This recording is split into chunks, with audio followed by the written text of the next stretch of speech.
Maayong buntag sa tanan, ang Ramon F. Magsaysay Elementary School na nahimutang sa Juan de la Cruz Street, Daliao Turil, Davao City, magpahigayon og Brigada Eskwela. Magsugod na pod ang atong enrollment sugod karong adlaw, Hunyo 9 hangtod Hunyo 13, tuig 2025.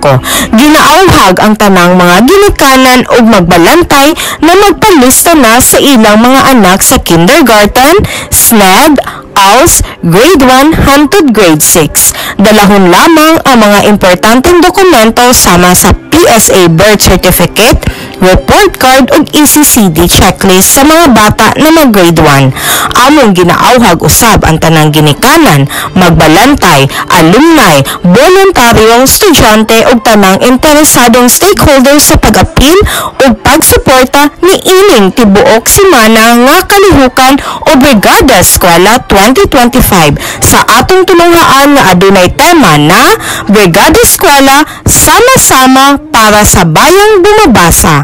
Mao kini ang mga butang na dadon sa pagpanglimpyo: sako, silhiglanot o tukog, dustpan, panapton o trapo, gardening tools, sama sa guna, harasay o sanggot. Ang inyong tabang ug suporta mapadonasyon o serbisyo man dako kaayog epekto aron mamahimong luwas sa risgo ug safe ang eskwelahan alang sa tanan ilabi na sa mga kabataan. Dali na, magpalista na. Tara na, magbrigada eskwela na ta. Anhi na kamo sa Ramon F. Magsaysay Elementary School.